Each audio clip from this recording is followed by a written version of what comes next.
Doutoras, havendo o número regimental, declaro aberta a sessão do dia 13 de agosto de 2019 da Egrégia Quinta Turma do Colégio Tribunal do Trabalho da Terceira Região.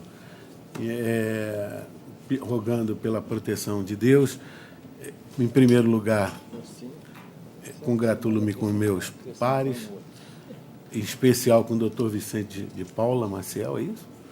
Estou bem de lembrança. E o doutor Antônio Neves, que o doutor Vicente estará substituindo nessa sessão o doutor Júlio Bernardo do Carmo, que efetivamente se aposentou na quarta-feira próxima passada. Agora é verdade, está substituindo, está convocado para cumprir o regime. Tem razão. Não é mais convocado. Não, é convocado sim. É convocado para cumprir o regimento. E o doutor Antônio Neves, que também estará aqui nas próximas sessões, substituindo o doutor Paulo, o doutor Manuel. Doutor Manuel, que estará em férias regimentais a partir da próxima sessão. De novo.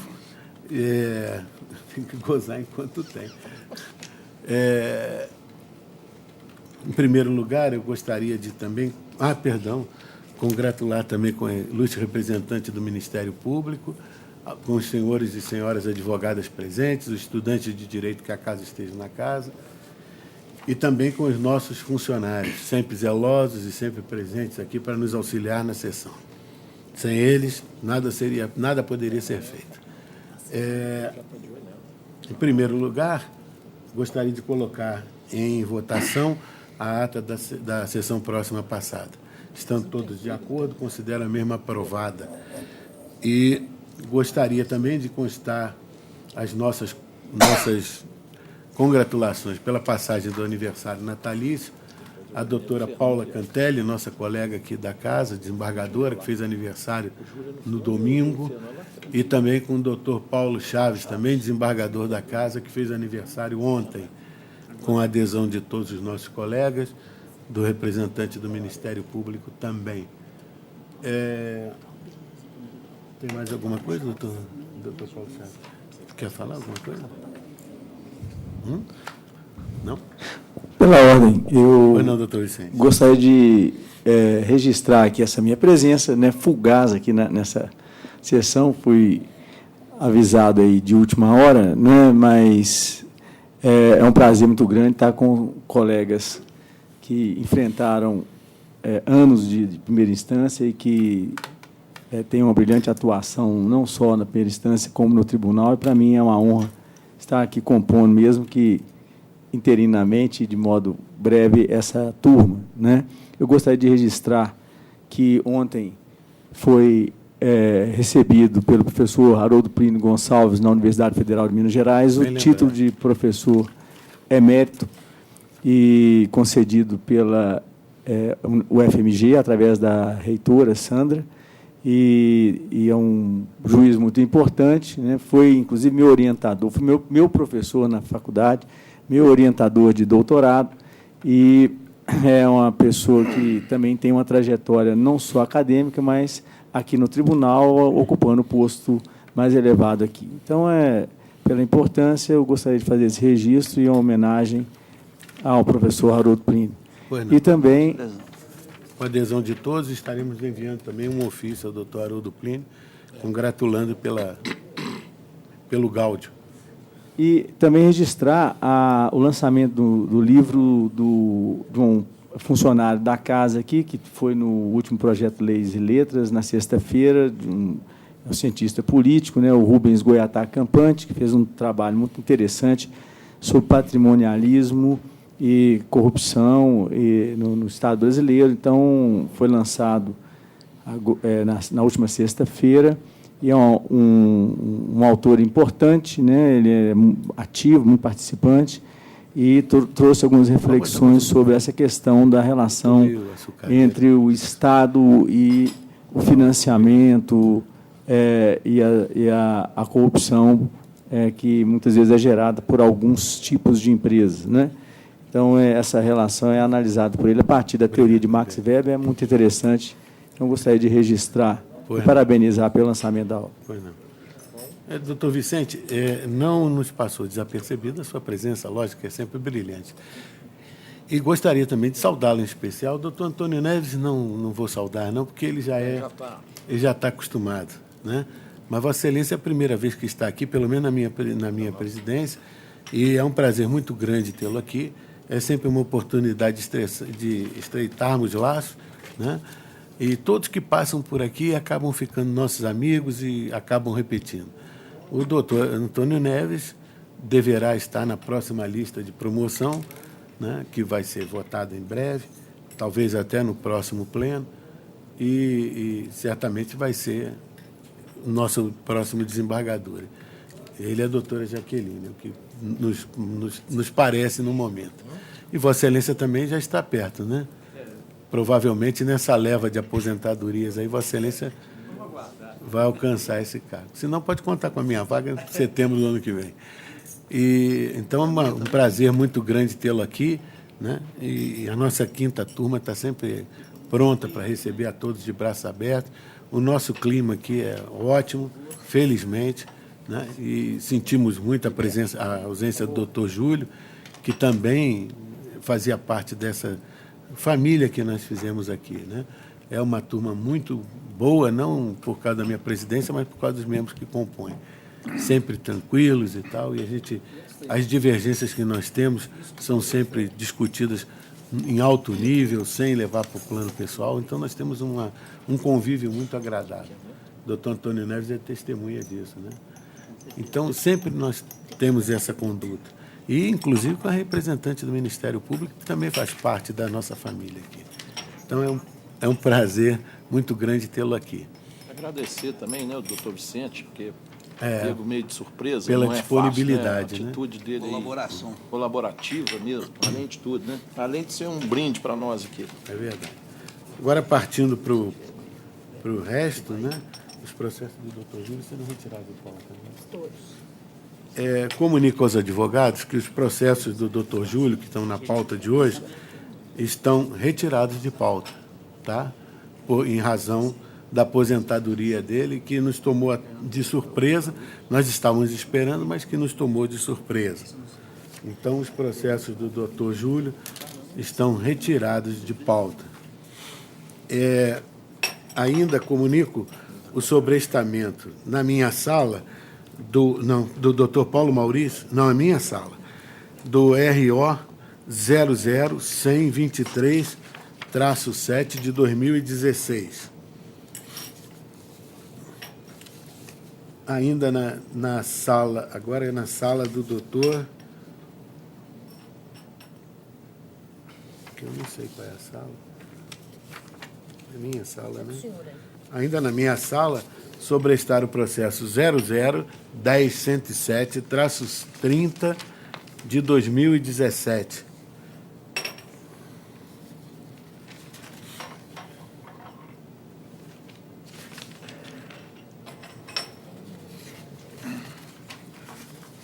Na sala do Dr. Manuel, os processos RO 00-10-728-81 de 2017.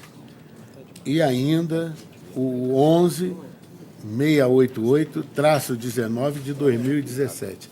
Esses processos também estão sobrestados.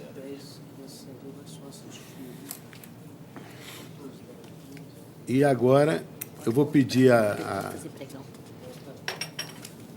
senhora secretária que faça a gentileza de fazer os pregões dos processos da pauta de hoje.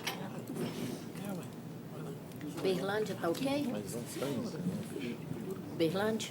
Tá. Iniciaremos com uma sustentação oral à distância, Foro de Uberlândia.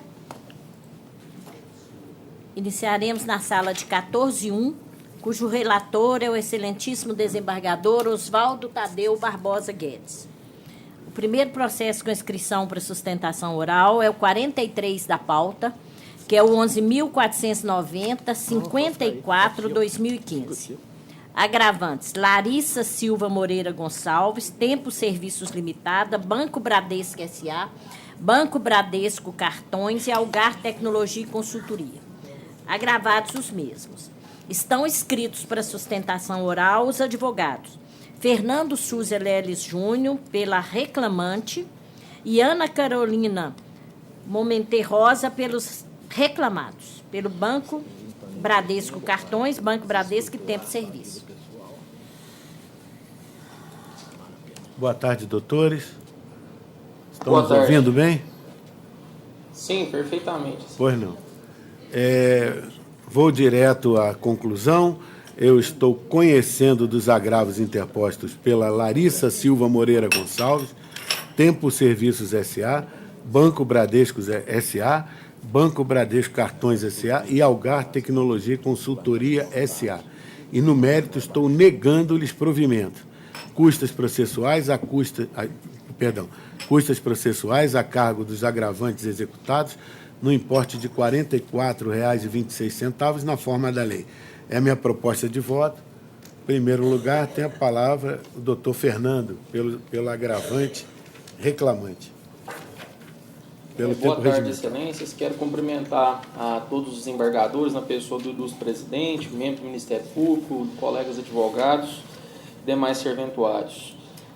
Primeiramente, excelência, quanto ao recurso da parte autora, da reclamante, destaco que o mesmo versa apenas sobre o ponto indeferido na sentença de origem, quanto à colocação do IPCAE como taxa de atualização monetária. O juízo de origem indeferiu, sustentou ser a TR, porém deixou de vislumbrar que já existe neste tribunal súmula que determina a utilização do IPCAE, bem ainda deixou de observar a recente decisão havida no Supremo Tribunal Federal a respeito da matéria, que determina a utilização deste índice a despeito da TR.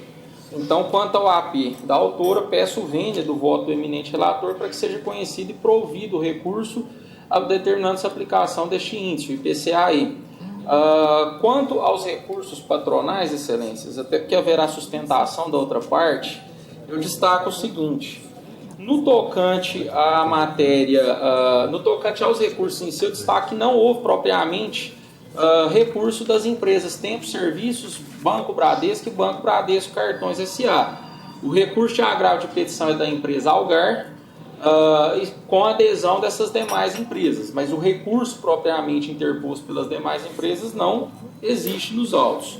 No recurso da Algar em si, o que ela pede é sobrestamento do feito, em razão do julgamento do Supremo Tribunal Federal na DPF 324 e no RE 958252, e que não se pague as verbas PLR e PLR adicional do ano de 2015. Quanto à questão do sobrestamento do feito, excelências, eu destaco que o trânsito em julgado deste processo se deu na data de 12/8 de 2018, então anterior à decisão do Supremo Tribunal Federal, de modo que o crédito obreiro, a execução, é plenamente passível de continuar tramitando, assim como o crédito é plenamente exequível, porque transitado em julgado antes da decisão do Supremo Tribunal Federal, então não há nem discussão quanto à execuibilidade e quanto à tramitação do feito, de modo que o sobrestamento é medida que não se coloca razoável. Quanto à questão da PLR e PLR adicional, como bem demonstrado pela autora em seu recurso, excelências, à época do ajuizamento da ação, a CCT PLR ainda não havia sido publicada do ano que foi indeferido pelo juízo. Do ano que foi aceito a juntada na fase de liquidação, que justamente é o ano de 2015. Destaque que a empresa Algar, inclusive, vale-se dessa medida de juntar comprovantes na fase de execução, inclusive comprovantes havidos desde o início do processo, em todas as liquidações. Juntam comprovantes de horários, cartões de pontos, juntam comprovantes de pagamento de auxílio-refeição. Isso é de conhecimento deste tribunal, fato público e notório. E a juntada da PLR e PLR adicional, a CCT respectiva do ano 2015 pela obreira, se deu em conformidade com a súmula 451 do TST, que determina que mesmo a liquidação provisória, parcial dessas verbas, é cabível, não é? E destaco ainda, para finalizar, o pedido feito pela autora, em contraminuta, de liberação do crédito exequendo incontroverso, Porque há nos autos em que pese a obreira já tenha levantado parte do seu crédito, ainda há crédito em controvérsia nos autos embasado na questão, nos valores apontados pelas próprias reclamadas. A este pedido, a gente pede que seja deferida essa liberação justamente pelo trânsito em julgado anterior à decisão do Supremo. No mais, excelências, eu destaco inclusive que o AP da Algar, quanto à matéria sobre prestamento do feito e inexecuibilidade, está precluso, de modo que nem poderia ser argumentado em fase de agravo de petição, porque as reclamadas garantiram a execução na primeira instância, não é? Foi liberado valores para a obreira na primeira instância e o único ponto de controvérsia depois da garantia da execução veio da própria obreira, através de impugnação à sentença de liquidação, quanto à matéria de cálculos. Mas não houve resignação de nenhuma das reclamadas em sede de embargos à execução, quiçás quanto à matéria sobre prestamento e execuibilidade em virtude da decisão do STF. Portanto, colocar isso em sede de agravo de petição é inovação recursal, porque a matéria está preclusa, não deveria nem ser conhecido este agravo neste ponto, que é o que a gente pede, excelências. Devido a isso, peço o vênia do voto do relator, peço que seja dado provimento ao AP obreiro quanto à matéria IPCAE, peço que seja dado provimento ao pedido liminar ao mérito da contraminuta para liberar o valor em controvérsia reclamante e, no mais, que seja mantido o indeferimento quanto aos pleitos da Algar. É como sustenta, excelência. Pois não. Está lá? Ah, tá. Está sim. É a doutora Ana Carolina? Sim. Pois não. Pelo tempo regimental, doutor. Boa tarde a todos. Foi negado provimento ao agravo de petição da reclamante, então eu vou aguardar para ver se tem voto divergente com relação ao índice de correção. Pois não. Eu vou esclarecer meu voto de uma maneira muito simples, que vai abordar os dois, o tema do agravo da empresa e o da reclamante também. A matéria já foi discutida e transitou em julgado.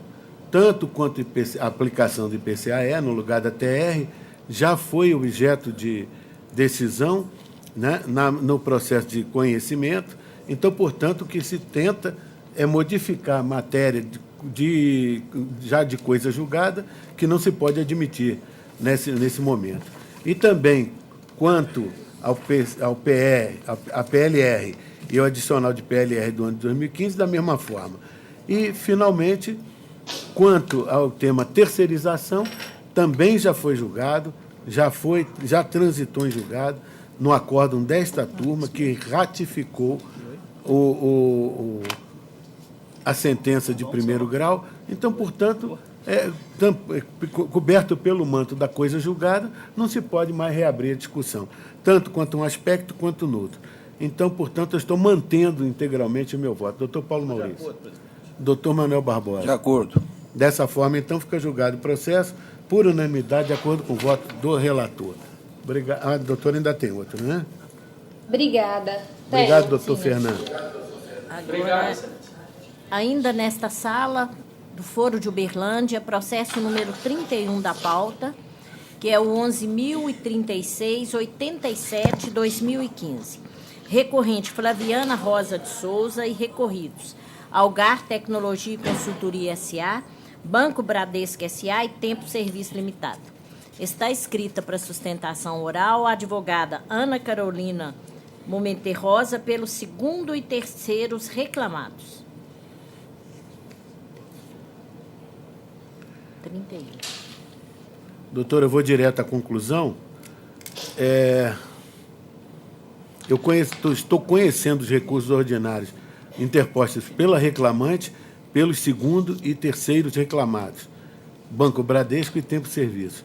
No mérito, em juízo de retratação, eu estou dando provimento ao recurso dos reclamados para declarar a licitude da terceirização operada pelos reclamados e válido o contrato de trabalho havido entre a reclamante e a primeira reclamada Algar. E, por conseguinte, excluir da condenação as parcelas diferenças salariais e reflexos, aviso prévio proporcional de 30 dias, auxílio-refeição, auxílio sexta alimentação, 13ª sexta alimentação, aviso prévio proporcional, que me perdoe, tem um erro material aqui, está repetido, de 33 dias, 1/12 de férias proporcionais acrescidas de 1/3, 1/12 de 13º salário, fundo de garantia e a multa de 40% incidente sobre o fundo de garantia. Incidente sobre o aviso prévio indenizado. Multa de 40% do FGTS incidente sobre a remuneração do período de 24 de julho de 2012 a 5 de outubro de 2012. E, por consequência, negando o provimento ao recurso da reclamante. Não conheço do recurso ordinário interposto pela primeira reclamada, Algar, por deserto. Inverto os ônus da sucumbência, com custa de R$ 632,96, calculadas sobre o valor dado à causa de R$ 31.648,12 pela reclamante isenta. É minha proposta de voto. Vossa Excelência, se quiser, pode falar no tempo regimental. Eu vou aguardar voto divergente. Pois não. Doutor Paulo Maurício. De acordo. Doutor Manuel Barbosa. De acordo. Dessa forma, então, fica julgado o processo por unanimidade, de acordo com o voto do relator. Próximo.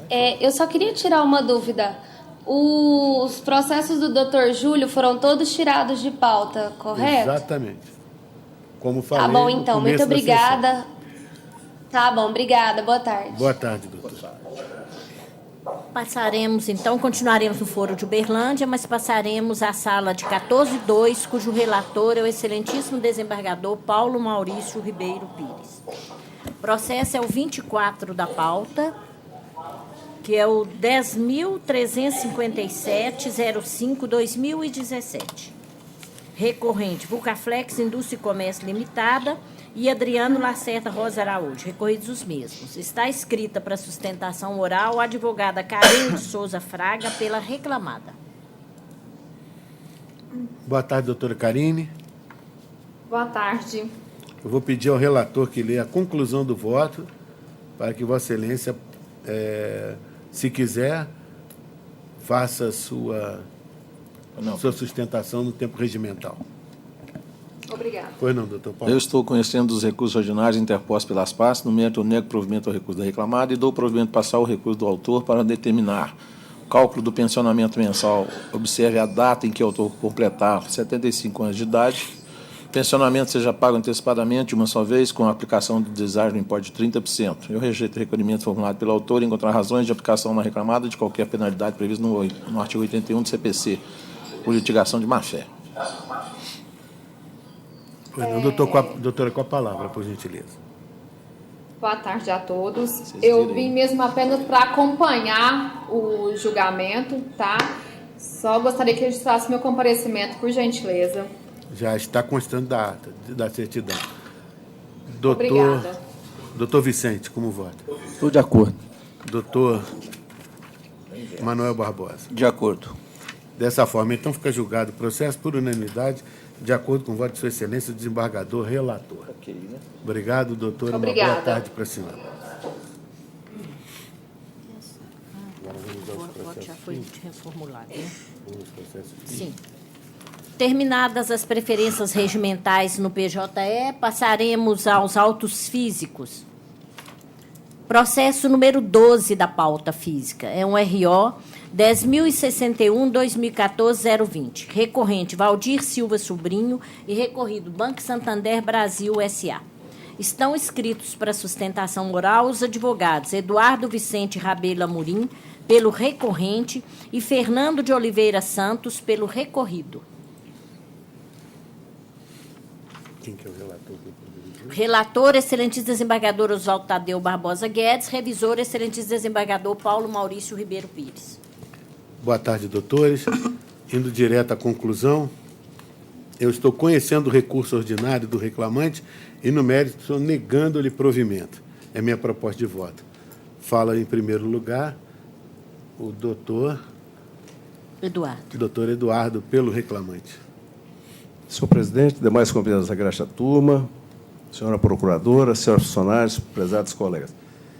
Bom, Excelência, em que pese a proposta de voto de Vossa Excelência, que nós, como sempre, respeitamos, nós entendemos que aqui tem uma coisa julgada, porque o processo já esteve no Tribunal Superior do Trabalho, onde se fixou, excluiu a prescrição total e determinou que se prosseguisse com relação à apuração da verba residencial que foi incorporada. Houve, evidentemente, um prejuízo e o venerando acórdão ressalta essa hipótese de prejuízo. Ocorre que o juiz de primeiro grau ele não atentou, a nosso sentir, para essa determinação, uma vez que já havia a constatação do prejuízo para a parte. Então, se houve prejuízo, e se o próprio TST determinou isso, aqui ocorreu a coisa julgada. Não pode o juízo de primeiro grau modificar essa decisão, entendendo que a forma de cálculo seria uma outra que seria proposta por ele. Então, com essas simples considerações, espero que a proposta de voto de Vossa Excelência seja revista e os demais componentes provejam recurso para julgar procedente a ação e determinar o prosseguimento quanto à apuração das diferenças salariais, considerando a modificação lesiva e o afastamento da prescrição total. É o que espero, presidente. Pois não, doutor.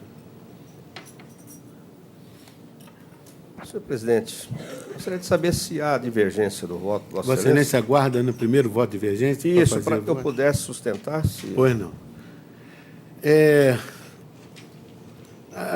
A decisão é longa, mas o que nos parece aqui é que não houve nenhum prejuízo para o reclamante na incorporação da verba na comissão de cargo, da verba ajuda residencial incorporada.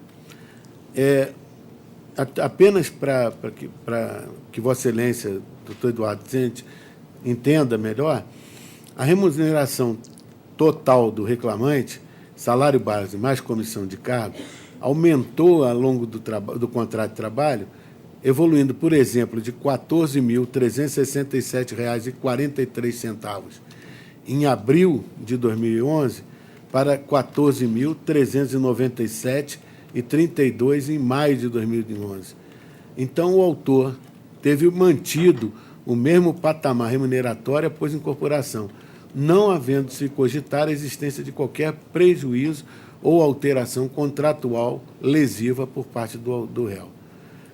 Portanto, ao determinar a integração da ajuda residencial à comissão de cargo, o banco instituiu condição mais vantajosa para o reclamante, que resultou numa comissão muito superior ao mínimo previsto pela Convenção Coletiva de Trabalho.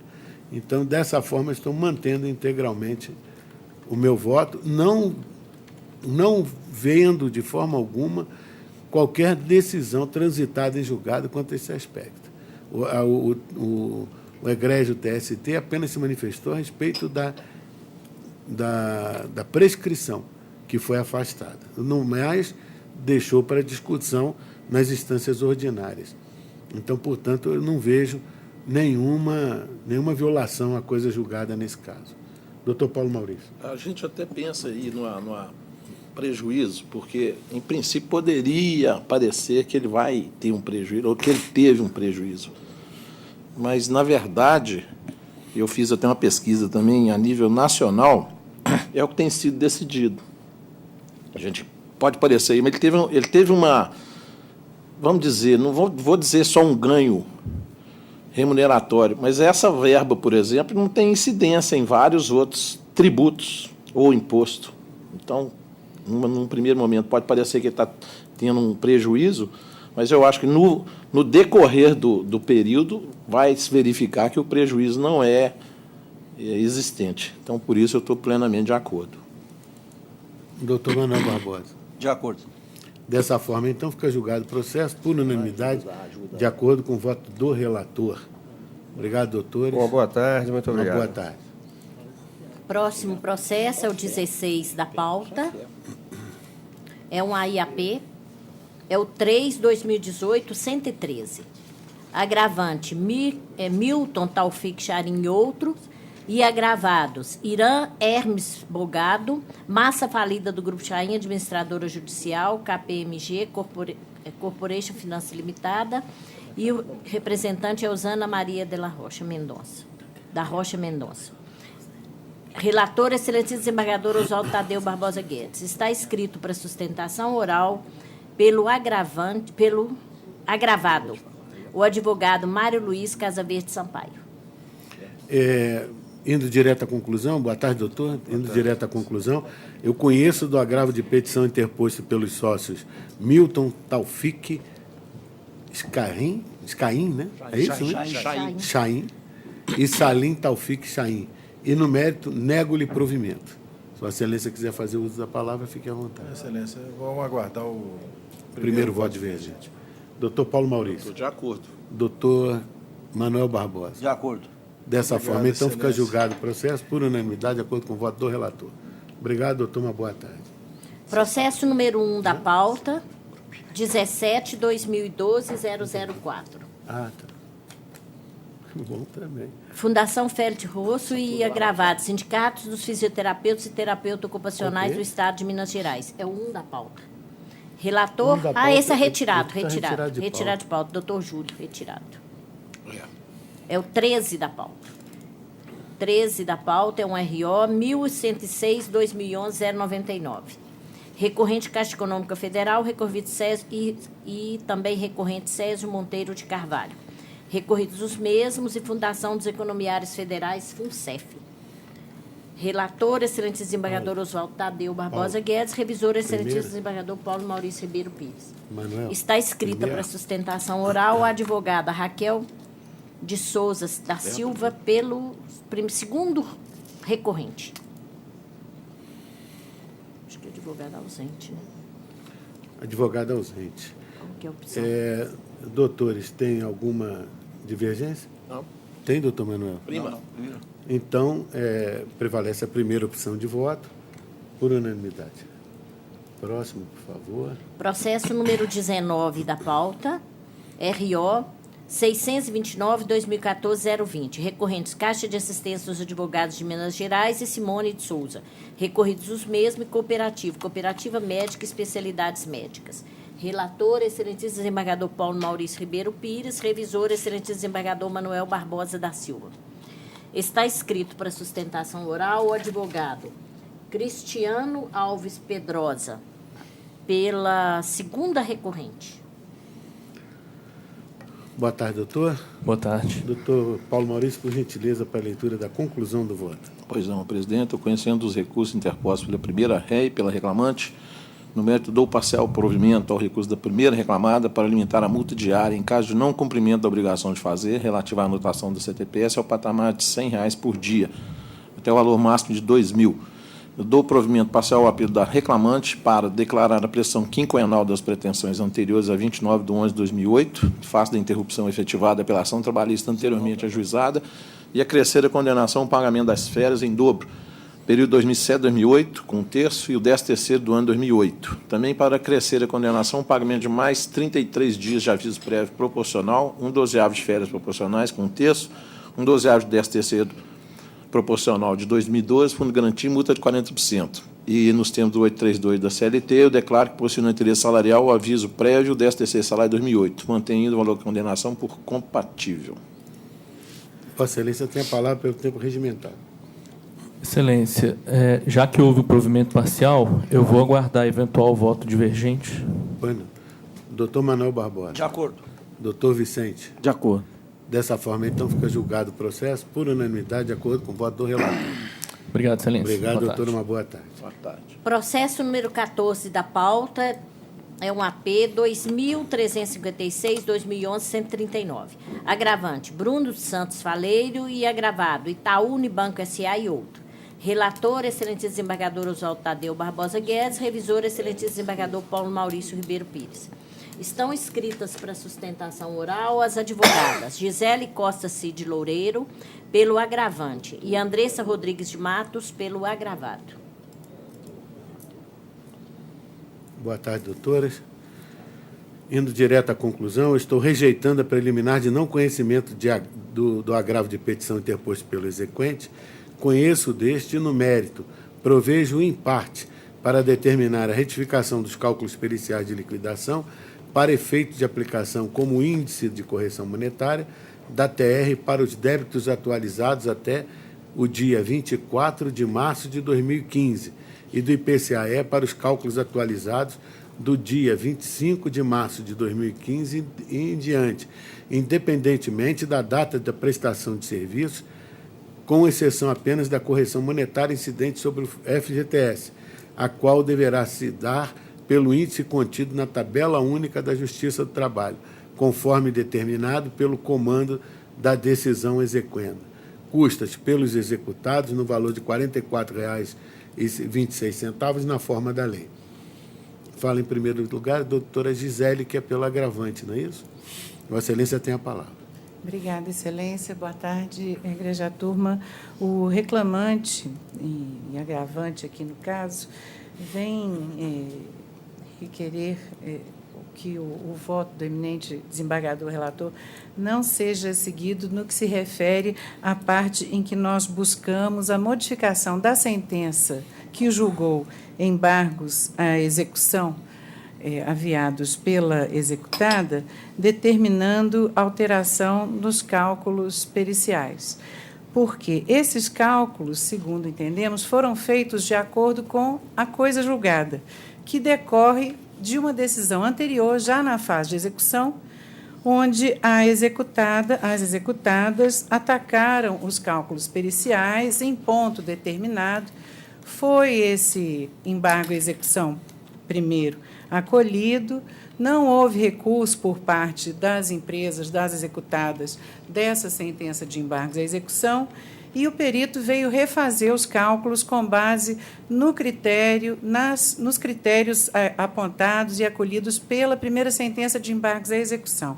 Então, nós consideramos aí que os critérios que estavam indicados para utilizar como base de cálculo para apuração de comissão, que é aqui o aspecto que nos faz requerer que não seja acompanhado o voto do eminente desembargador relator, é exatamente porque esses critérios específicos que foram atacados agora pelas executadas não foram apontados anteriormente e o cálculo do perito, portanto, está correto a ser mantida a sentença de embargos à execução nesse ponto. A nosso entender, haveria aí uma autorização de violação à coisa julgada em que se consubstanciou a primeira sentença de embargos à execução. Portanto, é assim que se espera seja decidido pelos demais votantes e mantido o voto do eminente desembargador relator com relação à aplicação do IPCAE para a atualização dos valores devidos. Obrigada. Doutora Andressa, com a palavra. Excelentíssimo senhor desembargador presidente, na pessoa do qual cumprimento os demais desembargadores e os colegas aqui presentes. No que toca à atualização monetária, a sentença transitada em julgado fixou os critérios de atualização nos termos da Lei 8.177 de 91. Além disso, as verbas devidas pelo agravante se limitam ao ano de 2010, fora do marco prescricional para aplicação do IPCAE. Além disso, a aplicação violaria a coisa julgada, tendo em vista a previsão do artigo 879, parágrafo 7º da CLT. Diante disto, os recorridos pugnam pela manutenção da sentença gravada. Boa tarde. Pois não. Quanto ao apelo da reclamante, não vejo qualquer sentido na tese de suposta perda, em razão de serem suscitadas matérias contidas nos segundos embargos de execução, uma vez que os réus opuseram este apenas em razão do fato da vistora oficial não ter seguido à risca a clara determinação contida na decisão que julgou os primeiros embargos, uma vez que, na primeira retificação dos cálculos, a Expert deixou de aplicar todos os demais critérios de apuração de comissões do BUC do banco executado, pois não inseriu na sua conta corrigida o gatilho, o teto e a metodologia do cálculo de comissões. Então, portanto, ela somente se manifestou nos segundos embargos quando ela se viu atingida, e não no primeiro. Quanto ao índice do IPCAE, os índices de correção, o Supremo Tribunal Federal, quando julgou a matéria em 5 de dezembro de 2017, foi claro em esclarecer que não se cogitaria a correção monetária na época da atualização da dívida, e sim na época da atualização. Então, portanto, eu estou mantendo integralmente meu voto. Doutor Paulo Maurício. Estou acompanhando, presidente. Doutor Manuel Barbosa. Senhor presidente, eu registro o recebimento memorial, li memorial, reli o processo, mas estou de acordo com Vossa Excelência. Pois não, também registro o recebimento de memoriais. Doutoras, dessa forma fica julgado o processo por unanimidade, de acordo com o voto do relator. Esse é o... Tem mais algum? Não. Não havendo mais nenhum processo físico para sustentação oral pelos advogados, considero todos julgados, não há nenhum registro de divergência, então, portanto, eu considero todos julgados na forma dos votos propostos pelos relatores. E dessa maneira, então, libero os processos para os respectivos gabinetes e considero todos julgados por unanimidade na forma do voto proposto pelos relatores. Vamos agora aos processos de PJE. Sim. Antes de continuarmos com a sustentação oral, há um processo que é impedimento de 2 desembargadores, doutor Paulo Maurício e doutor Manuel, e vão julgar nesse processo os excelentíssimos juízes convocados, doutor Vicente e doutor Antônio Neves. O processo é o 21 da pauta do PJE, do doutor Oswaldo Tadeu Barbosa Guedes. Vou esperar abrir.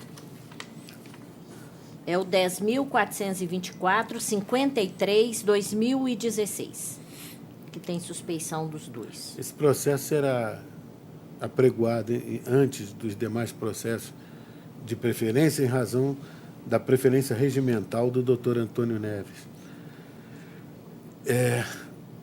Doutor Antônio Neves, não, doutor Vicente, como vota? Estou de acordo. Doutor Antônio Neves? Também acompanho o voto relator. Portanto, não havendo nenhuma divergência, considero o processo julgado por unanimidade, de acordo com o voto do relator. Sim. Agora vamos à pauta normal, né? Sim. Continuando ainda na sala do doutor Tadeu, já que todos os processos do doutor Júlio foram retirados de pauta. Primeiro, continuando a inscrição para sustentação oral. Processo número 11 da pauta, que é o 11.164/97/2019. Recorrente, Alexandro José Ferreira Campos, e recorrido, SBF, Comércio de Produtos Esportivos Limitada. Está escrito para sustentação oral o advogado Marcos Vinícius da Cruz, pelo reclamante. Advogado ausente. Abriu outro aqui. Não consegue abrir. Ele deu tela branca. Está começando a dar uma zica aqui, não.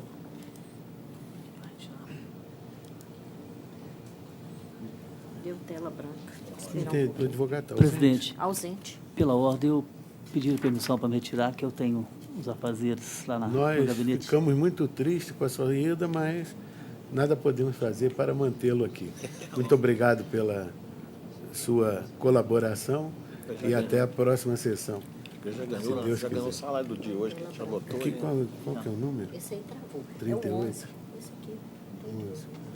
11. Está travado. Você vai embora aqui. O meu está na tela branca travada. Depois a gente se vê. Mas também não tem. O advogado está ausente, né? Tá. Ok, isso aí. O advogado ausente, não vejo nenhum registro de divergência, então, portanto, considero o processo julgado por unanimidade, de acordo com o voto do relator. Próximo é o 38 da pauta, que é o 11.258/70/2015. Agravante é Serviço de Apoio às Micros e Pequenas Empresas de Minas Gerais, SEBRAE, e agravado Romário Vieira de Mello. Está escrito para sustentação oral o advogado Gustavo Faria Bahia de Oliveira, pelo reclamante. O advogado também é ausente. 11.000. Também não há nenhum 11.258. registro de divergência. Tem nada. E, dessa forma, eu considero o processo julgado por unanimidade, de acordo com o voto do relator. Próximo é o 46 da pauta, que é o... Só um minutinho. 11.717.05/2017, recorrendo. Sindicato dos Empregados de Estabelecimentos Bancários de Patinga, recorrido Banco do Brasil S.A. Está escrito para sustentação oral o advogado Humberto Marcial Fonseca, que está ausente. Há uma divergência, eu estou encampando a divergência. Então, portanto, eu estou...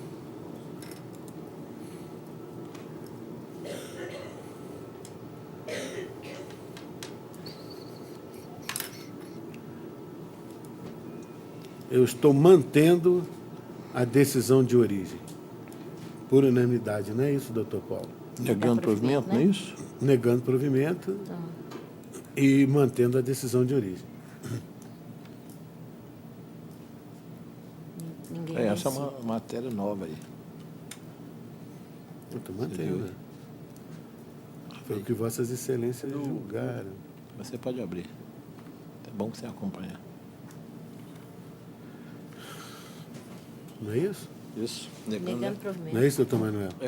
Sim, negando provimento. Então, portanto, fica desse jeito julgado o processo por unanimidade, de acordo com o voto do relator, que vai fazer as adequações necessárias. Próximo, por favor. Próximo é o 14 da pauta, que é o 10.245/2019. Só um minutinho, deixa eu desapregoar este. Recorrente Luiz Fernando Vicente, SPAL, Indústria de Bebidas Brasileira, Indústria Brasileira de Bebidas S.A. Recorridos os mesmos. Está escrito para sustentação oral o advogado Cláudio Augusto Figueiredo Nogueira, pelo reclamante. Boa tarde, doutor Cláudio. Boa tarde, excelência. Prazer tê-lo aqui sempre. Obrigado. Vou direto à conclusão.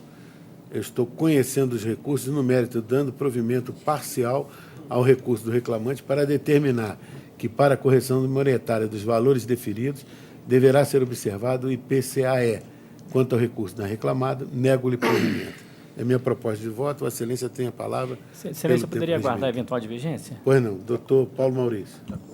Doutor Manuel Barbosa. De acordo. Dessa forma, então, fica julgado o processo por unanimidade, de acordo com o voto do relator. Muito obrigado, boa tarde. Obrigado, bom trabalho. Prazer em rever. Terminadas as sustentações orais nesta sala, passaremos à sala de 14.2, cujo relator é o excelentíssimo desembargador Paulo Maurício Ribeiro Pires. O primeiro processo com inscrição para sustentação oral é o 16 da pauta, que é o 10.218/87/2019. Recorrentes Alexandre Domingos de Oliveira, Empresa Brasileira de Correios e Telégrafo, recorridos os mesmos. Está escrito para sustentação oral o advogado José Caldeira Brant Neto, pelo reclamante. Advogado ausente. Não há nenhum registro de divergência, apenas uma anotação. Então, portanto, eu estou considerando o processo julgado. Tem. Só um minutinho, presidente. Pois não tem opção, né, doutor? Eu acho que o doutor Manuel ficou vencido. Ah, lá. Tutela. A gente vota. É 16, né? Nós estamos votando na primeira. Peraí. É isso, Manuel? Você vai ficar vencido? É. Peraí, só um minutinho. Na primeira tem a tutela antecipada.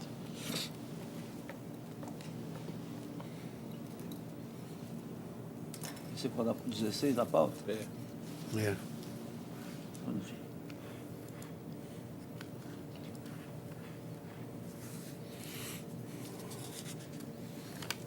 Eu voto em deferimento da tutela nesse caso. Fico vencido.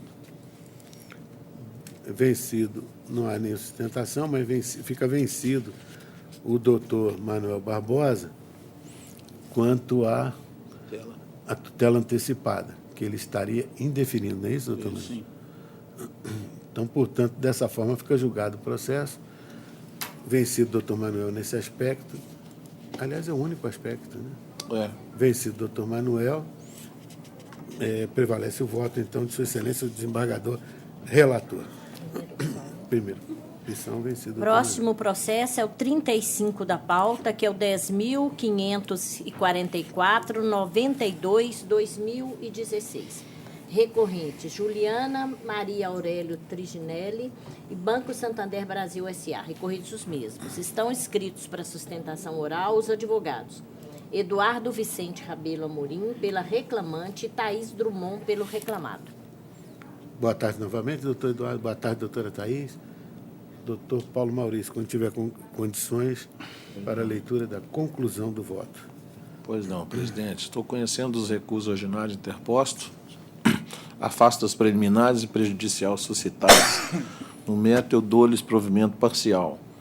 Apelo da reclamante para declarar a equiparação salarial com os 3 paradigmas indicados na exordial: Daniela Rodrigues dos Santos, Neili Vieira Flores Palhares e Vitor Felipe Roque Inácio, sendo devidas as maiores diferenças salariais apuradas, mantidas as demais determinações da sentença. Ao recurso do reclamado para esclarecer que os reflexos das horas extras em sábados devem ser calculados nos termos das normas coletivas. Mantém o valor da condenação ainda compatível. Doutor Eduardo, com a palavra, pelo tempo regimental. Senhor presidente, nesse caso aqui, a recorrente, ela entende que o seu recurso deve ser provido para elastecer ainda a condenação no aspecto relacionado com o cálculo das horas extras além da 8ª. O que aconteceu aqui? A reclamante, antes de ajuizar a ação, ela foi instada pelo banco para participar e fez um acordo pelo qual ela quitava a 7ª e 8ª hora trabalhada, isso administrativamente. Em vista desse acordo, ela pediu as horas extras além da 8ª, considerando o divisor 180, porque o banco expressamente, com aquele acordo, entendeu que ela não tinha a fidúcia do parágrafo 2º do artigo 224. Então, nós entendemos que esse fato aqui, independentemente do que possa ter ocorrido, ele é relevante porque, se o banco reconhece que a jornada dela é de 6 horas e faz o acordo quitando a 7ª e 8ª, esse acordo incorporou a sua participação jurídica. Por quê? Se houve expresso reconhecimento, essas horas extras devem ser efetivamente calculadas além das extras, inclusive as excedentes da 7ª e 8ª. Então, por isso que o pedido foi feito e foi esclarecido desse ponto.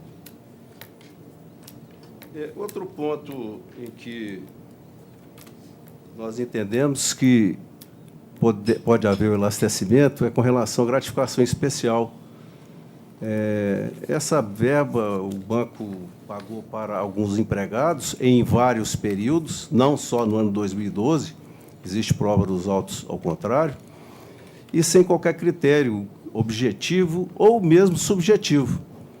Então, nesses termos, espera, respeitando a proposta de voto do Lúcio relator, que seja aqui também provido o seu recurso para deferir as horas extras além da 8ª, também com divisor 180 e não 220, e deferir a gratificação especial, uma vez que houve ofensa ao princípio da isonomia. É o que se espera, presidente. Pois não. Doutora Thaís, com a palavra. Boa tarde a todos, ilustríssimo senhor presidente, excelentíssimo desembargador relator, em nome do qual eu cumprimento os demais.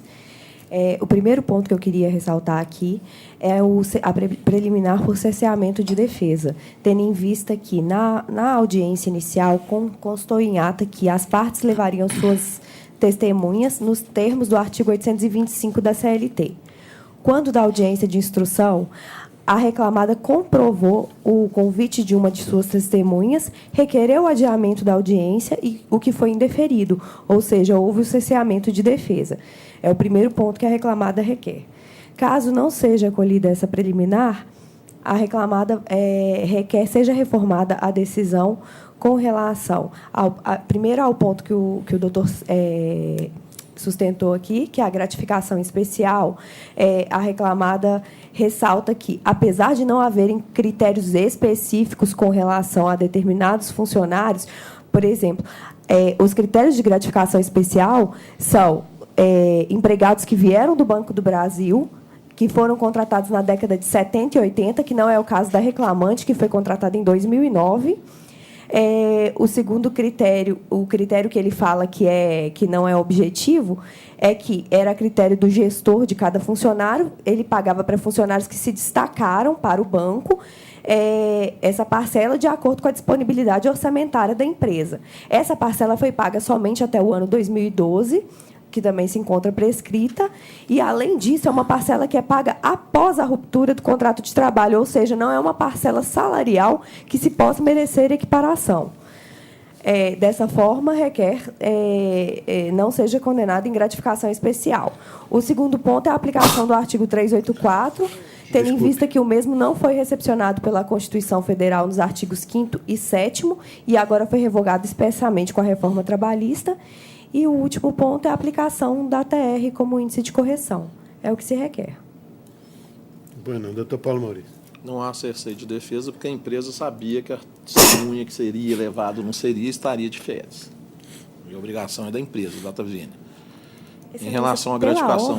Doutora, em relação à gratificação, acho que os dois ilustres advogados estão meio equivocados. Foi deferida, sim, a gratificação. A discussão aqui é só do piso, teto, tanto faz o nome. E eu estou acompanhando a decisão do juiz de primeiro grau, porque não tem critério, e ele estabeleceu um critério.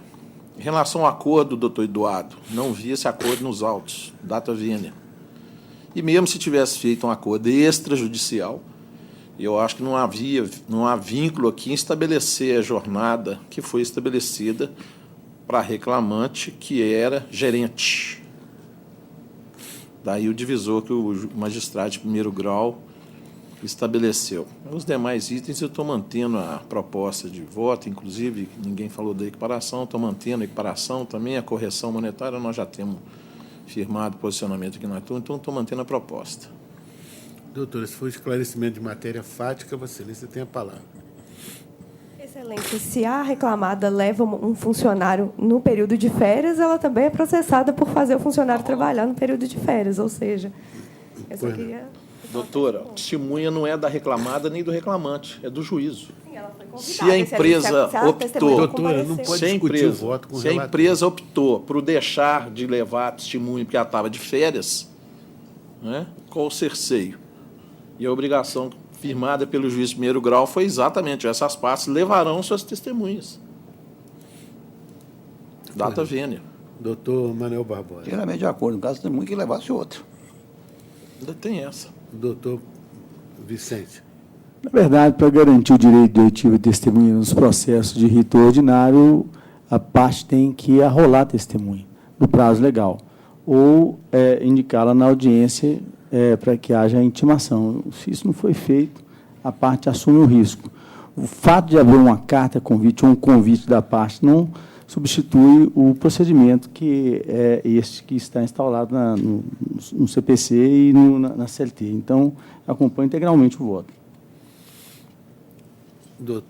Dessa forma, então, fica julgado o processo por unanimidade, de acordo com o voto de Sua Excelência, desembargador relator.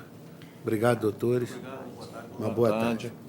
Próximo processo é o 13 da pauta, 10.188-67-2017. Recorrentes: Charlton do Nascimento Furtado e Por Equipamentos Industriais Limitado, recorridos os mesmos. Está escrita para sustentação oral a advogada Camila de Oliveira Carvalho, pela reclamada. Boa tarde, doutora Camila. Boa tarde, Excelência. Doutor Paulo Maurício, por gentileza, para a leitura da conclusão do voto. Está esquentando a turbina. Quando estiver disponível. Está ficando meio... Está lento. Não está lento aí? Está rodando.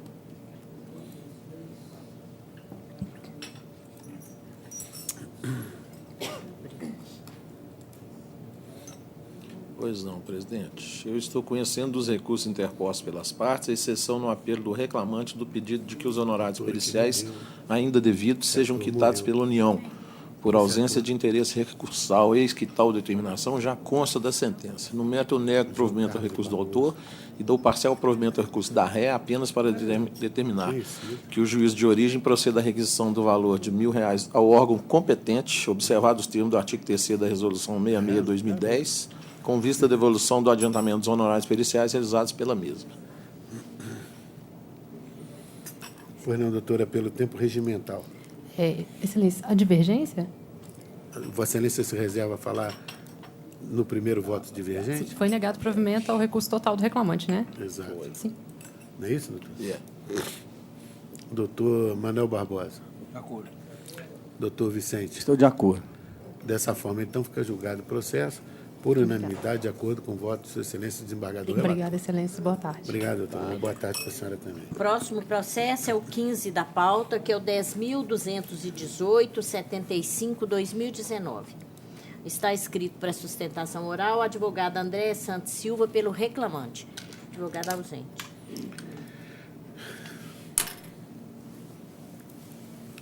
Nesse processo não há registro de divergência, então, portanto, considero o processo julgado por unanimidade, de acordo com o voto de Sua Excelência, o desembargador relator. Próximo, por favor. Processo número 12 da pauta, 10.171/12/2019. Recorrente, Empresa Brasileira de Correios e Telégrafos, recorrido José Maria Teixeira. Está escrita para sustentação oral a advogada Isabela Murta de Ávila, pelo recorrido. Boa tarde, doutora Isabela. Boa tarde a todos. Vamos aguardar a abertura aqui do PJE. Perfeitamente, Excelência. Não são só os advogados que sofrem com o PJE, não. É uma peleja de todos, eventualmente. Já cumprimento E agora, a doutora Isabela. E agora com a Aroeira. Não, semana que vem mais. Vem mais. Copa de férias até vocês ajeitar isso aí. Eu também, ó. Não vai voltar mais a trabalhar. Vocês resolvam aí, que eu também estou de férias. Até vocês ajeitar o mês. Não, mas não volta mais, né? 12, Porque... né? Tudo bem, doutora. É o 12. 12 da pauta. Como vai? Cumprimentando. Eu estou conhecendo recurso interposto no método de provimento parcial para excluir da condenação o pagamento dos reflexos em feriados, almorados e quinquênios, mantido o valor da condenação ainda compatível. Vossa Excelência tem a palavra pelo tempo regimental. Eu gostaria de aguardar eventual divergência. Pois não. Doutor Manuel Barbosa. De acordo. Doutor Vicente de De Paula. acordo. Dessa forma, então, fica julgado o processo por unanimidade, de acordo com o voto de Sua Excelência, desembargador relator. Tem mais uma. Obrigado, Próximo doutora. processo. Tem mais um. Tem mais um. Próximo processo é o 9 da pauta, que é o 10.111/13/2019. É um AP. Agravante Hospital, Queralto Limitada e agravado Everson Fabrício Friglioli. Estão escritas para sustentação oral as advogadas Isabela Murta de Ávila pelo agravado e Mariana Barbosa Santos Drummond pelo agravante. 9 da pauta. Está esquentando aqui. É opção.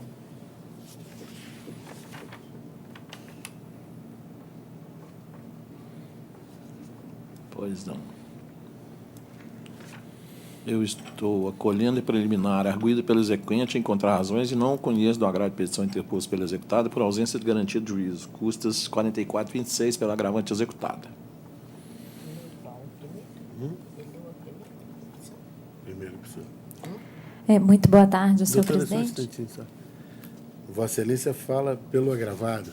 Sim. Pois não, Vossa Excelência tem a palavra pelo tempo regimental. Eu fui surpreendida aqui agora. Eu estou representando o Hospital Quero. Deixa eu cumprimentar a todos. Muito boa tarde.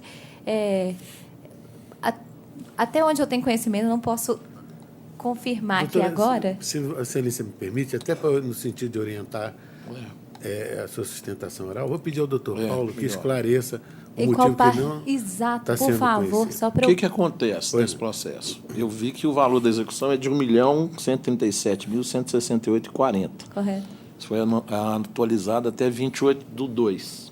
Correto. A decisão iniciou a execução dos autos principais. O voto que vai prevalecer. Foi intimada para apresentar os cálculos em 10 dias, impugnar os cálculos apresentados pelo exequente e, apesar de devidamente intimada e executada, manteve-se inerte. Manteve-se inerte e levou a homologação dos cálculos do exequente e a determinação de citação de executada para pagar ou garantir a execução. Este prazo também decorreu sem manifestação, conforme certificado às folhas 85, em 22 de março.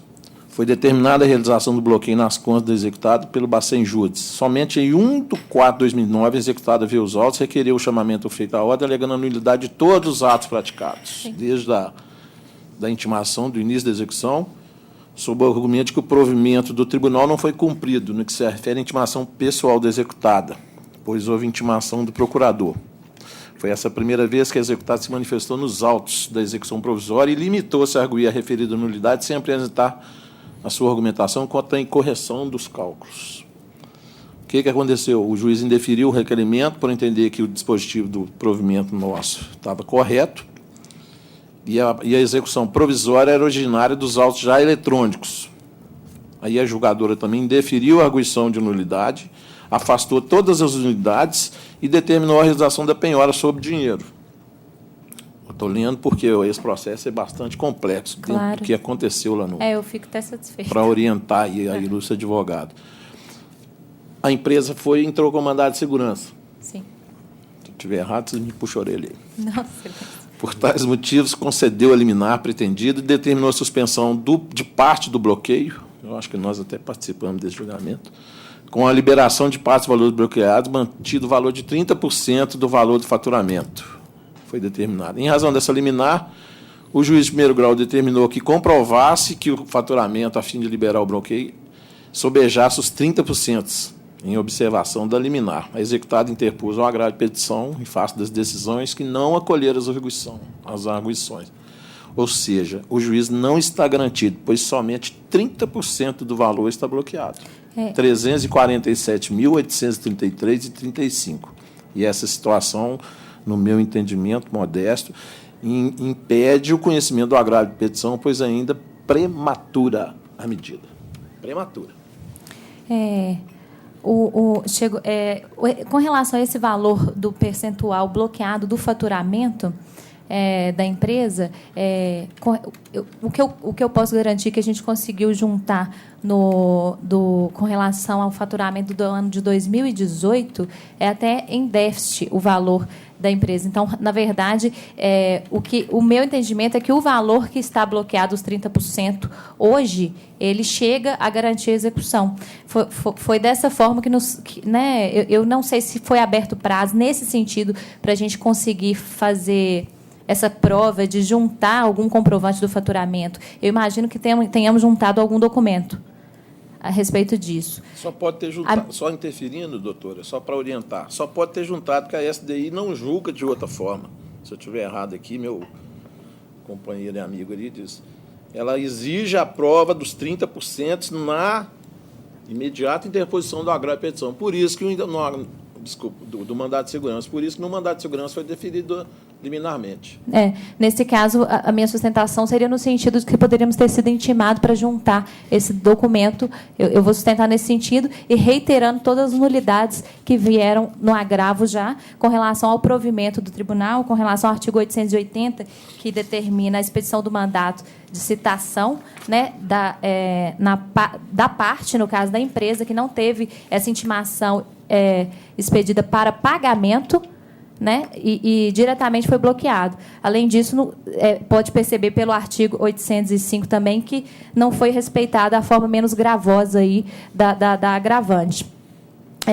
A outra questão, a outra nulidade que a empresa também trouxe no seu recurso, Excelência, com relação à procuração, né, dos autos principais, que não confere poderes, ela é específica para atuação no processo do EVS, que é o 10.318.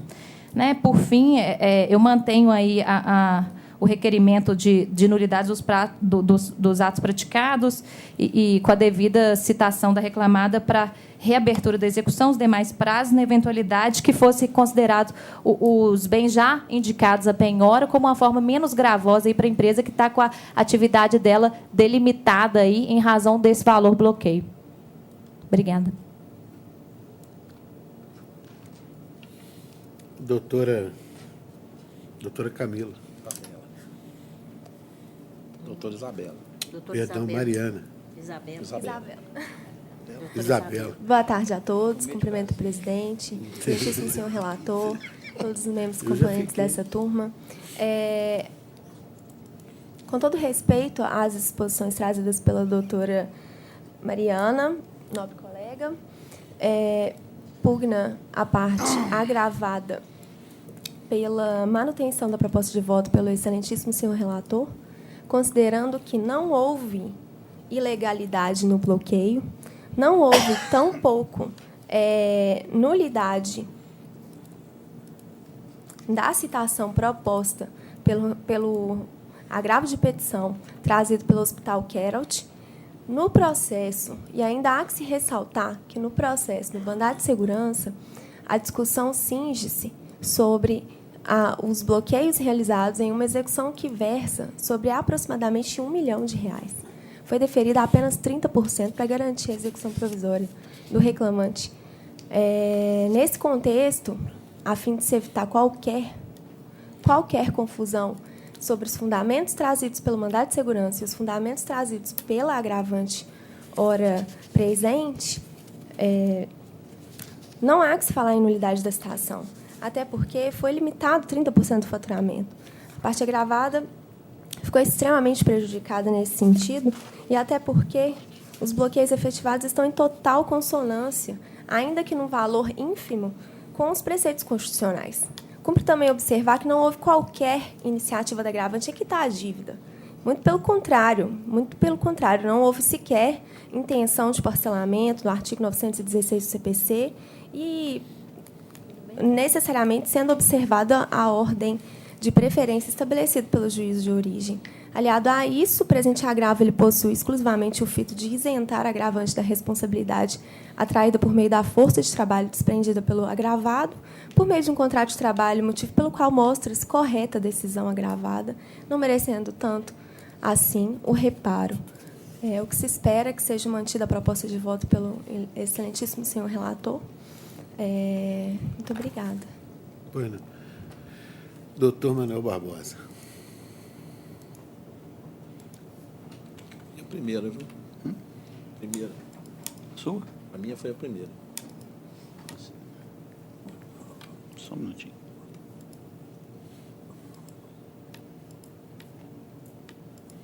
Na verdade, nenhuma das partes vai ser prejudicada com essa decisão. No princípio, não. Eu vou comer a Vossa Excelência. Agora, essa discussão tão grande aí, embargo à execução, se ele diz que vai só até pior, a gente nem que embargar.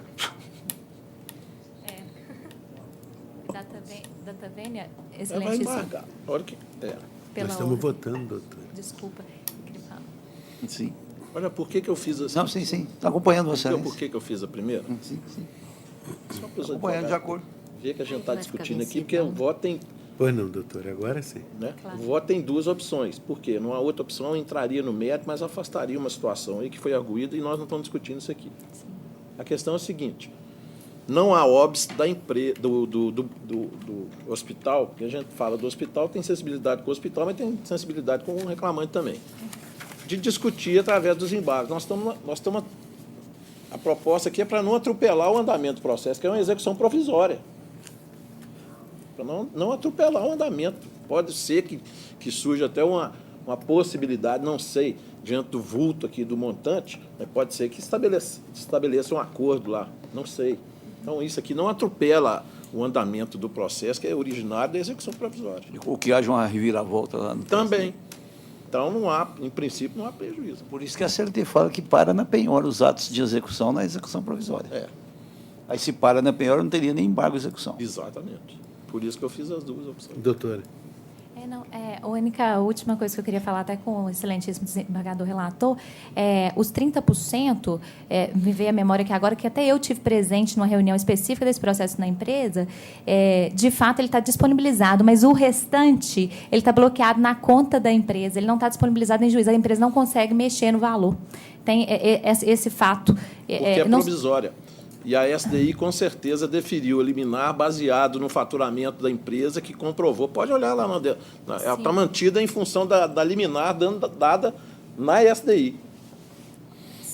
Okay, mais um motivo que, às vezes, pode conversar, ver se existe uma possibilidade. É uma sugestão, possibilidade de acordo para liberação do montante. Lá é para ver se há o funcionamento. Eu não sei. Aí tem que entrar na execução. Foi só por isso que eu falei que, nesse sentido, como está com o valor geral da conta bloqueada, esses 300 tantos mil, de fato, a empresa está prejudicada. Ela não está conseguindo exercer algumas atividades. Por isso que eu usei a palavra. Mas a liminar está valendo ainda. Foi, né? Do MS. Acho que é. Doutor Vicente, por favor. Eu estou de acordo e eu queria só manifestar no sentido dessa questão da tutela antecipada ou de deferimento de liminar e execução provisória, pelo seguinte, porque a tutela provisória que foi inserida no 294, ela permite que você faça e dê no início do processo o deferimento de uma antecipação dos efeitos do provimento. Então, você pode, no início do processo, sem sequer estar no processo de execução, deferir a antecipação dos efeitos do provimento, inclusive para levantamento de valor.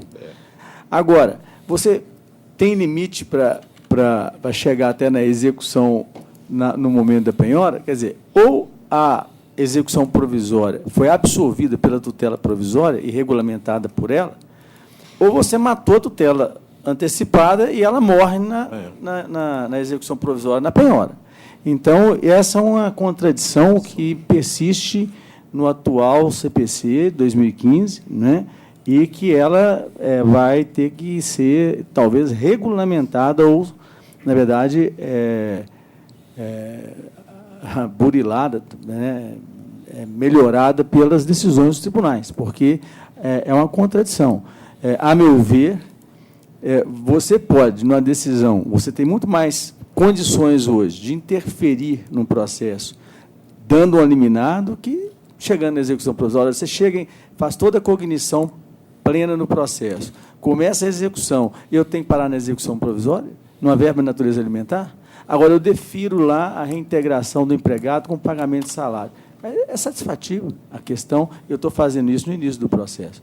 Então, eu acho que isso é relativo, entendo que é cabível, sim, a antecipação de efeitos do provimento. Na execução provisória também, mesmo porque hoje a tutela provisória foi colocada na parte geral do Código, e, sendo colocado na parte geral, é uma sinalização metodológica que o Código colocou o Instituto da Tutela Provisória como aplicável a todos os demais outros processos, inclusive o processo de execução. Então, por isso, e eu acompanho o voto do relator. Dessa forma, então, doutores, fica julgado o processo na forma do voto proposto pelo excelentíssimo desembargador relator, por unanimidade. Obrigado, doutores. Uma boa tarde. Próximo processo é o 11 da pauta, 10.161, 23/2019. Recorrente ao Sindicato dos Trabalhadores nas Indústrias de Extração de Minério, Pesquisa da Itabira e Região. Recorrido Anglo-Américo Minério de Ferro Brasil S.A. Está escrito para sustentação oral o advogado Bernardo Freitas Calcosta pela reclamada recorrida. Boa tarde, doutor. Boa tarde, excelência. Paulo, quando tiver condições, por favor. Tentando abrir aqui. 11, né? 11 da pauta. Está lento, hein? Não fala que está lento, que ele para. Começa atrás. Isso é porque não entrou outro sistema aí, né? Tentando abrir aqui, presidente. Todos nós estamos. Concorrência. Esquentou. A Bahia entrou agora às 15 horas. Acabou o almoço. Né, mano? Acabou o almoço na Bahia. Abrir. Pronto, abriu aí.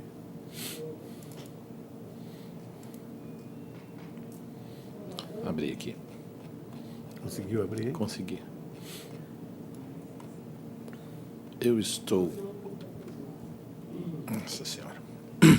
Estou conhecendo o recurso do autor. No mérito, eu dou o provimento parcial para reconhecer a natureza salarial dos valores pagos a título de auxílio, subsídio, moradia, determinar a integração da parcela na remuneração dos substituídos, condenando a réu ao pagamento dos reflexos nas férias com texto, 13º, aviso prévio, e a integrar a parcela na base de cálculo das horas extras no período contratual imprescrito, esclarecendo que apenas as repercussões dos reflexos deferidos no fundo de garantia e indenização de 40% são devidas, considerando que a reclamada já procedia ao recolhimento da parcela de forma principal. Arbitrar os honorários advocatícios no importe de 10%, bem como sua incidência sobre o valor bruto que restar apurado na liquidação de sentença, em sintonia com a norma legal, observando só quanto à base de cálculo, orientação jurisprudencial 348 e a tese jurídica 4 desse regional. Quanto à correção monetária, deverá ser observado que o índice de correção dos débitos devidos até 24 de março de 2015 será TR e, a partir de 25/3, o IPCA, nos termos da modulação do TST, sobre o montante devidamente atualizado, decidirão o juiz de mora a partir da data do ajuizamento da ação, na forma do artigo 883 e súmula 200 do TST, a razão de 1% ao mês, não capitalizados por rata dia. A reclamada deverá providenciar o recolhimento previdenciário sobre as parcelas reconhecidas, autorizada a retenção da cota parte dos substituídos, sob pena de execução. Declaro que, possuindo natureza salarial, os reflexos do auxílio moradia em aviso, férias gozado com texto, 13º. Custas pela reclamada no importe de R$ 1.000, calculada sobre 50 mil, valor arbitrário da condenação por efeitos legais cabíveis. Essa é a proposta. Pois não, doutor, com a palavra pelo tempo regimental. Boa tarde, Excelência. Eminentíssimo desembargador relator, qual cumprimento os demais.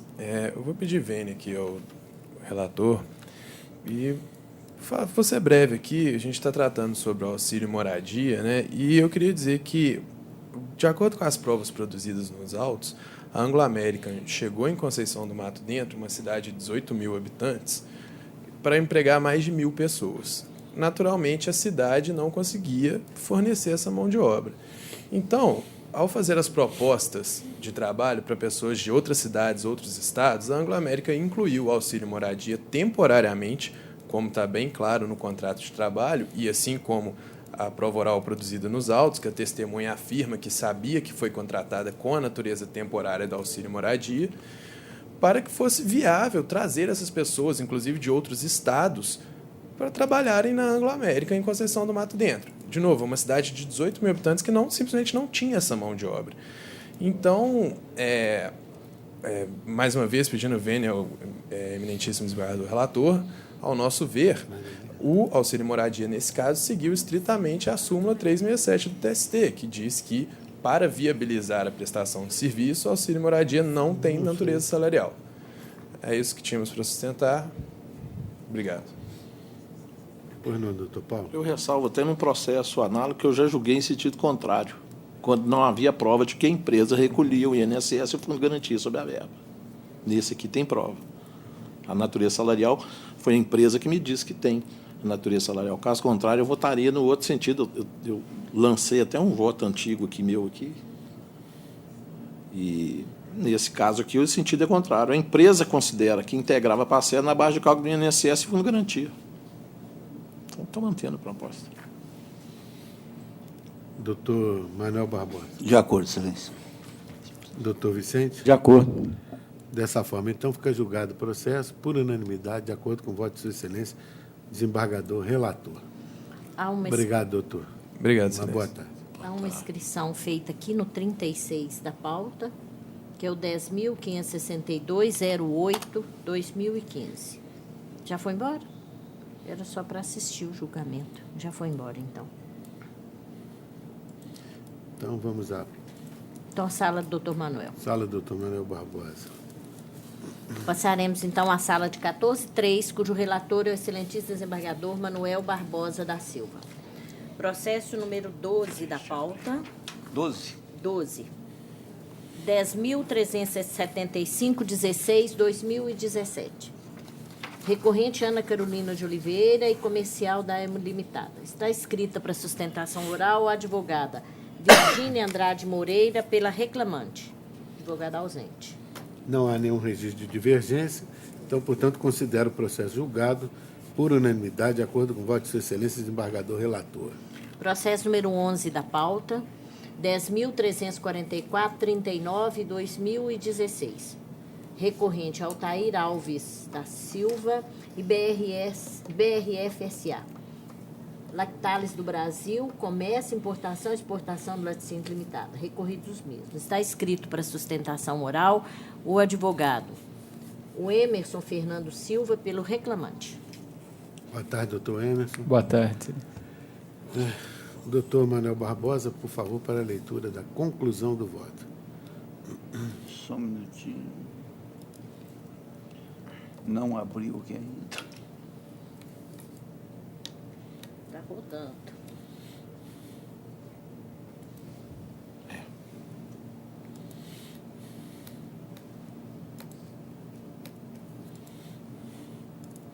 Abriu, Manuel? Agora sim.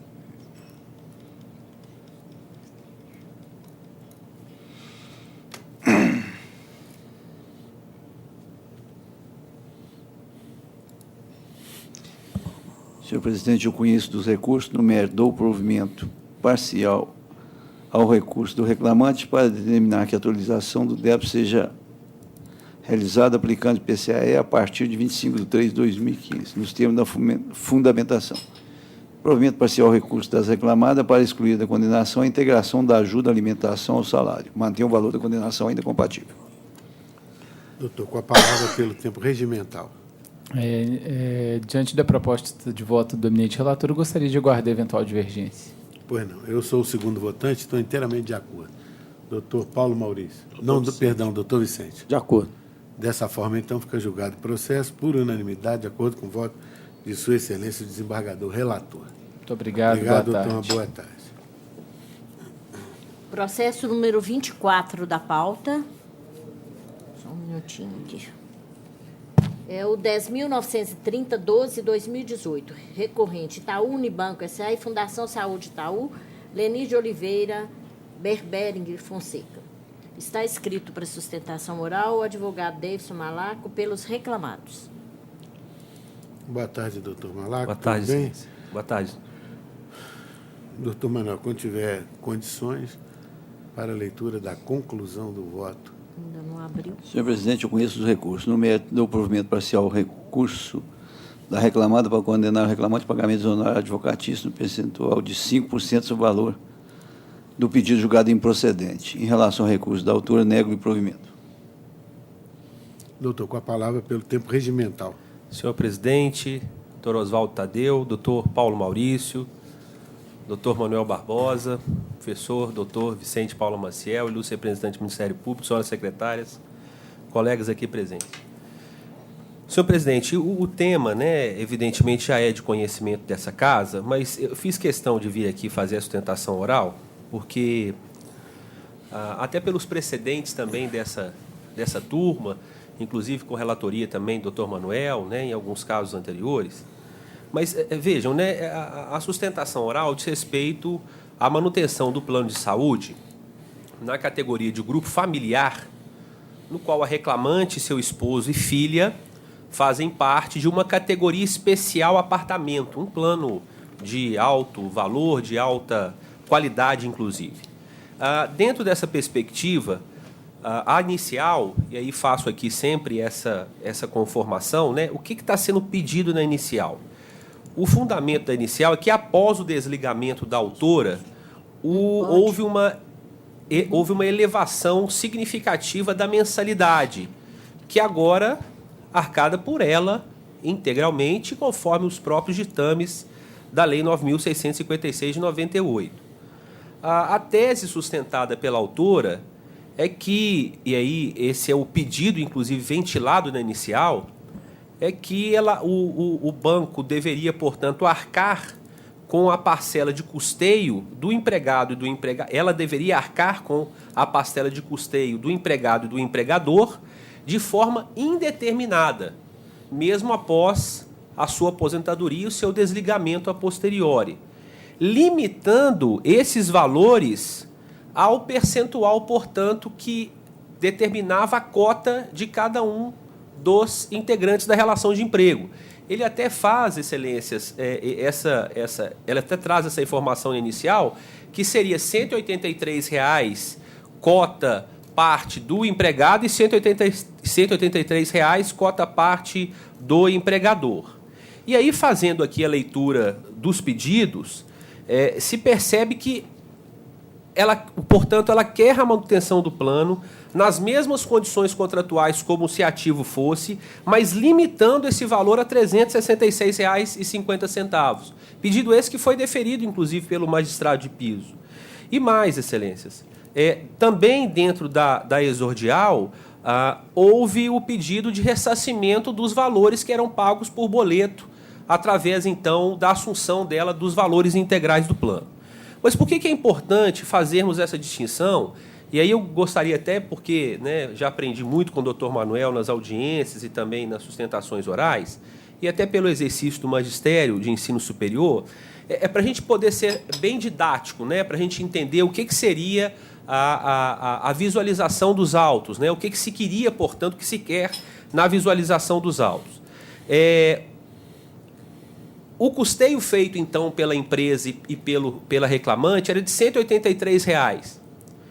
Esses R$ 183 seriam a sua cota de participação. Mas o valor do plano, e aqui, repito, sendo bem didático, o valor real do plano incluiria os valores de toda a família, que, inclusive, doutor Manuel, sabendo, inclusive, de precedentes anteriores, não há discussão nos autos e não há nem pedido nesse sentido de que houve uma alteração lesiva de um grupo familiar, de um plano familiar para um plano individual.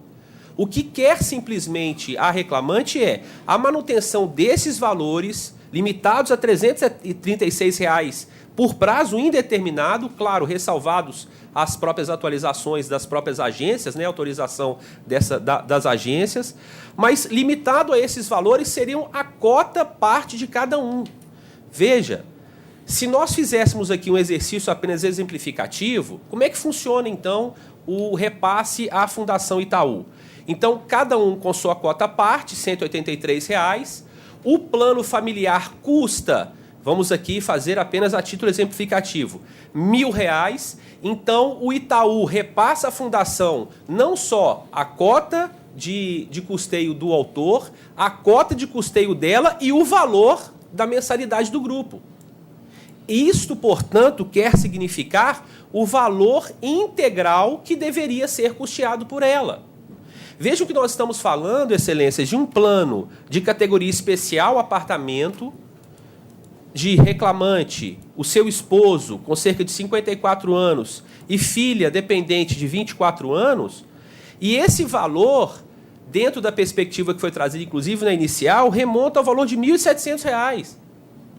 Quer dizer, nós estaríamos, então, aqui definindo uma parcela de R$ 336 para um valor integral, aquilo que custa efetivamente ao plano, de R$ 1.763. Esses valores, inclusive, são valores tidos na própria inicial, são valores definidos e noticiados na própria inicial. E, portanto, nós fizemos nas razões de recurso ordinário, doutor Manuel, nós fizemos até questão de trazer aos autos o ID de item DF32B99, no qual nós fizemos um quadro, excelências, e obviamente baseado nesses documentos, de quais seriam os valores por pessoa, ou seja, aqueles valores efetivamente informados do valor do plano e o custeio feito pela própria reclamante. Então, atrelado a tudo isso, esse era o repasse integral que deveria ser feito pela reclamante para custear o plano, o valor do seu plano. Então, nós tivemos o cuidado, doutor Manuel, de fazer isso nas razões de recurso ordinário e trouxemos um anexo do convênio de adesão das tabelas vigentes no período de 2018 e 2019. Então, pelos valores, inclusive, dos seus dependentes, uma dependente ficava com o valor de R$ 278, esse é o valor real do plano. A esposa ficava no valor de R$ 660,10 e o seu marido no valor de R$ 825 pela idade. E esse é o sentido, inclusive, da norma, para que haja esse custeio na maneira com que o planejamento seria evoluído e também a própria idade, dos beneficiários. Então, dentro desse contexto, foi feito de forma bem didática também, doutor Manuel, essa expressão nos autos, né, para mostrar exatamente a inexatidão do pedido, no sentido de que esse planejamento, que esse plano que deveria ser custeado integralmente, já que isso é definido pelos artigos 30 e 31, onde se enquadra exatamente o caso da reclamante, da Lei 9.656 de 98, para que ela possa arcar com o custeio integral desse plano de saúde. E repito, e aí informação dos autos, não é apenas exemplificativo, o custeio desse plano, plano de categoria especial apartamento, ficaria em torno de R$ 1.763,66, de forma mensal, ou seja, é o valor do plano, que ainda, para não se falar aqui em alteração lesiva, doutor Manuel, é ainda um plano, inclusive, muito abaixo de mercado. Já que, repito, a definição normativa do artigo 30 e do artigo 31 é que seja mantidas as condições de cobertura assistencial de que gozava quando da vigência do contrato, e isso é incontroverso, isso é mantido, desde que assuma o seu pagamento integral. E repito, doutor Manuel, não existe nenhuma discussão nos autos de alteração lesiva de um plano de grupo familiar para um plano individualizado. Faço aqui, inclusive, excelências, para terminar essa sustentação oral, referências de algumas outras decisões, inclusive aqui da quinta turma, da lavra do juiz convocado Danilo Faria, no qual participaram, inclusive, o doutor Manuel, o doutor Júlio Bernardo do Carmo, em caso idêntico, né, com as mesmas partes reclamadas, o Banco Itaú, Itaú Unibanco S.A. e a Fundação Saúde, onde foi exatamente destacado no voto, doutor Danilo, peço apenas Vênia para poder destacar essa parte do voto, como se, abre aspas, como se vê, é garantido o direito à permanência do plano do empregado desligado, porém não mais com o subsídio custeado pelo banco, mantendo-se as mesmas condições do plano, mas alterando a forma de custeio da contribuição mensal, o que quer, de acordo com os limites estabelecidos na LIDE, é que o banco seja limitado a um valor que é aquele valor originário pago por ela e uma parte apenas da cota e o valor atualizado, as atualizações depois seguidas pelo aumento da Agência Nacional de Saúde. Então, nesse sentido, só para deixar claro, doutor Manuel, é o RO 0011-557-42-2015, né, que foi julgado em fevereiro de 2018, e também o último da lavra da ilustre desembargadora relatora Rosemary de Oliveira Pires, né, da 10ª turma, onde a doutora Rosemary também destaca em seu voto... Doutor Malaco. Apenas para terminar, senhor porque presidente. O seu tempo já esgotou. Perfeito. Apenas para terminar, ela destaca exatamente essa perspectiva trazida pela reclamada, de que, entretanto, não vislumbra nos autos qualquer evidência de alteração do plano familiar para o plano individual. A acurada análise do acervo probatório revela que não houve qualquer alteração das condições ofertadas à reclamante. Muito pelo contrário, permaneceu a autora incluída no padrão especial do plano contratado, exatamente como a época em que vigia o pacto, só que agora custeado, portanto, integralmente pela autora. Esse é o sentido, excelências, da própria norma, senão não faria sentido a norma estabelecer esse percentual de custeio. Muito obrigado. Doutor Manuel Barbosa. Senhor presidente, eu mantenho a proposta de voto. Pelo que eu analisei os documentos aqui, todo respeito ao doutor Malaco, sempre eloquente na sua sustentação, mas é que houve um aumento muito maior do que a parte que o banco pagava durante o contrato de trabalho. Mantendo a proposta. Eu sou o segundo votante e esse assunto é muito interessante porque eu tive a oportunidade de julgar um processo logo depois do doutor Júlio Bernardo ter julgado um outro processo no mesmo sentido, e eu verifiquei, naquele caso, que o valor cobrado era de cerca de 4 mil e poucos reais, porque no plano da reclamante, era uma senhora na época, o plano dela estava a mãe dela também. E aí deu um salto exorbitante, que era quase o valor da aposentadoria que ela tinha.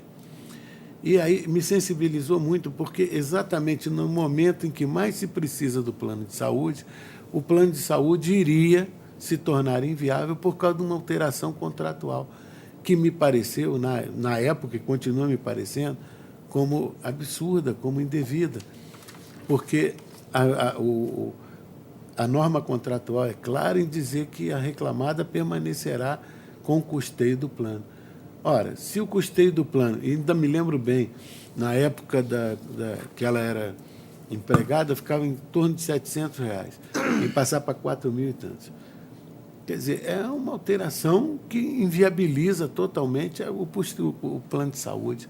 E, repito, no momento em que mais a pessoa precisa, que presume-se que, quando aposentada, a pessoa já esteja na época de mais utilizar os serviços de médicos e hospitalares, nesse caso.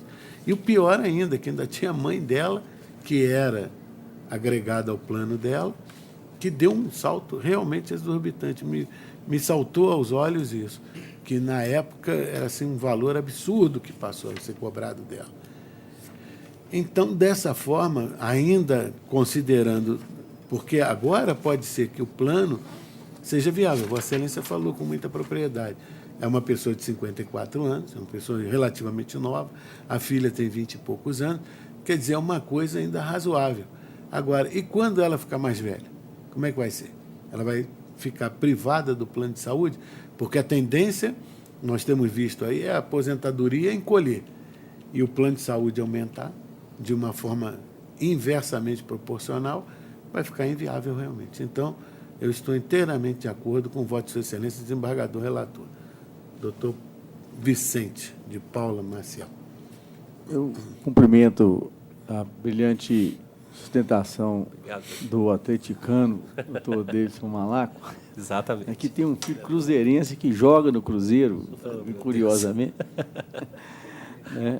Mas eu também vou acompanhar o relator e gostaria de ressaltar aqui um fato que é importante, que é na própria lei, porque a lei fala, no artigo 31, que é o aposentado contribuir para os produtos e tal, trata o artigo tal dessa lei, em decorrência de vínculo empregatício, pelo prazo mínimo de 10 anos, é assegurado o direito de manutenção como beneficiário nas mesmas condições de cobertura assistencial que gozava quando da vigência do contrato de trabalho.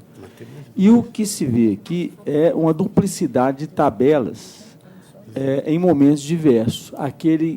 Uma tabela de plano de saúde que vigorava enquanto ela era empregada, e aí também abrangendo a situação da reclamante, do esposo e filha, no valor de R$ 183,15, conforme documento de D53ED627.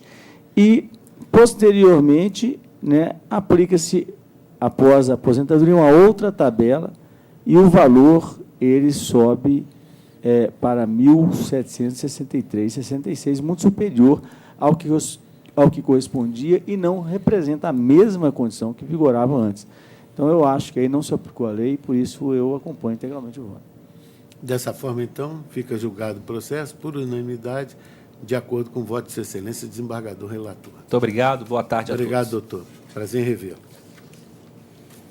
Processo número 7 da pauta, 10.294/80/2019. Recorrente Nerilda de Albina de Souza e recorrido Jardim Criação de Modos e Confecção Limitada. Está escrito para sustentação oral o advogado André Soares Costa pelo reclamado. Advogado ausente. Não há nenhum registro de divergência, então, dessa forma, eu considero o processo julgado por unanimidade, de acordo com o voto de Sua Excelência, desembargador relator.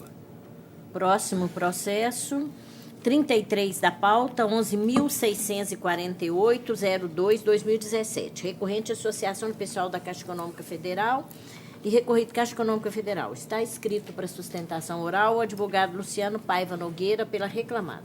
Advogado ausente. Também não há nenhum registro de divergência, então, portanto, eu considero o processo julgado por unanimidade, de acordo com o voto de Sua Excelência, o desembargador relator. Não há mais sustentações, né? Não.